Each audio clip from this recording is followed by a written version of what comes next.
Guys, I'm a little uncomfortable telling everybody how rich, deep, and complex our endgame is.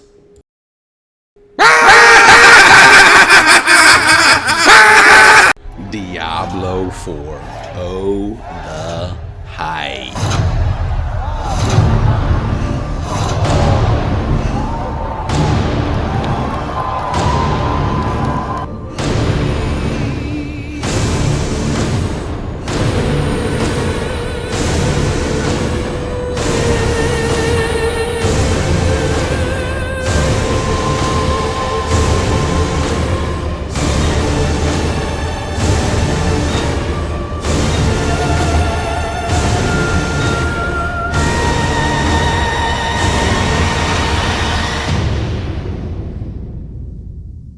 Diablo 4. There was so much hype around this game, and I was a Blizzard fanboy who ate it up with a spoon.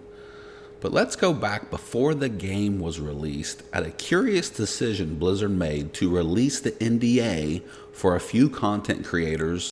I have been secretly playing the full version of Diablo 4 early, and I've been doing that for over a week at this point. You might be wondering, DM, how are you able to do that? Well, I'll sit here and show you some of the beta footage before we actually get into the full actual breakdown of this. What I want to explain to you is Blizzard has given us a small number of creators that have been given early access to the game. Why would they do this and allow us to experience the game early? They want to give us the opportunity to be able to make guides, review builds, get to in-game and know what we're talking about so that you, the audience, has all of that information the second it launches. Diablo 4 is launching in 1 week from now, at least of the early access. And by far the most asked question right now is, which class is the best? The first week of the game is the most magical. It has the most mystery. It has the most drama. People are trying to figure out what's the best build. What should we be doing now? What is the best way to navigate the game? And it's just so much fun. And Blizzard tainted that by releasing the NDA. And I'm not blaming the content creators. They spent hundreds and hundreds of hours making builds because they're trying to make careers out of this. I'm not blaming them at all. But Blizzard watered down the new experience because they were worried the player base were so low IQ that they couldn't be trusted to solve problems, and they already were thinking about players that couldn't make the right decisions to make a correct build or a functional build, and they didn't want to see those comments showing up on Reddit. Let's fast forward to the release day. Even though I didn't agree with the decision for Blizzard to release the NDA early, I was still pretty happy with how the game felt. I was so excited about Diablo 4. I needed to be able to grind this game out. I wanted to be a degenerate with this game. I wanted to know life this game so bad. Sent the family on vacation, called in work, said I'm not gonna be there for a week. Had the snacks in the fridge all set up, had the beverages in hand. But as I was playing, I started to get this feeling that I fought down, that I denied. The game seemed a little boring. It was hard for me to find the motivation to no life the game. I felt myself turning off the game a lot more than I thought I would. Something's not quite right here, and I was trying to put my finger on it. I mean, this game checked all the boxes. Huge following, massive IP, looked gorgeous, cinematics out of this world, but something wasn't quite right. I remember this conversation that the lead system developer had about armor. Armor works differently in Diablo 4 than it did in Diablo 3, right? Yeah. In particular for elemental resistances. Yeah, exactly. Like in Diablo 4, this is kind of like a long story. Like we because of the mechanic, we made sure the item, the player have a certain amount of damage mitigation against the physical damage. Mm-hmm. But then we found out some monster they are doing non-physical damage, and that caused trouble for the player. Like for example, there's a dungeon boss only deal shadow damage, mm-hmm. and that caused some serious balance problem for the encounter team because for people who had a reasonable amount of shadow resistance, that boss is not that hard.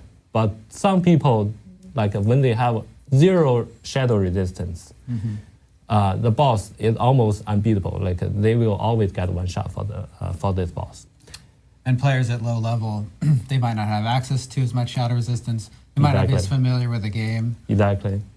So to solve this problem, what we did is we made some changes to the armor system.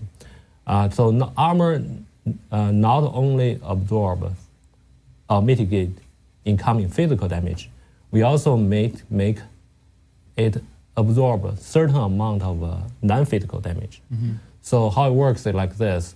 For whatever percentage the armor absorbs physical damage, it also absorbs half of that amount of non-physical damage. What an absolute massive mistake. To have a problem in the game that can be engaged with and solved by the player with a mechanic that is in the game that is working exactly how you intended it, removed from the game because you don't think the players are smart enough to engage with that mechanic resistances, is a dumbed down version of the game. And by fixing this problem in this way, just making the game more vanilla, think about the consequences. Now you have one defense armor that is completely sufficient for all damage in the game, all damage types in the game. Think about what it does to the monsters. You took away a very unique variety of type of monsters: shadow monsters, frost monsters, fire monsters, monsters that do poison. And you have a player running around killing all the monsters in the same ways, like nothing's standing out. So after you get past how pretty the game looks, the game kind of blends together into one thing. You're just running around killing packs of monsters because you fix them for me. Therefore, I don't have to farm any type of resistance gear. Imagine if that weren't the case. Imagine if they just didn't change that. Say I come across that shadow monster. He kills me. Oh, he did more shadow damage to me. I have 0 shadow resistance gear. That's a problem that I can solve. What do I think about that? Is there shadow resistance gear that I can farm in a specific place, a specific dungeon? Is it something that I need certain mats for to craft that gear? It just brings tension and drama to the game. It makes my decisions as a player seem more important than just pick up armor that has the green number, pick up weapons that have the green number next to them, and then kill monsters. They were worried that a player couldn't figure out a basic, tried, tested mechanic that vast amounts of games have used in the past: resistances. It's a classic because it works so well, and they got rid of it because they think the player base is dumb. Let's talk items in Diablo 4. The items in Diablo 4 feel bad, and that's a problem. That's a very big problem. In an ARPG, there's a couple pillars that you need, really just 2. Make it fun to kill monsters.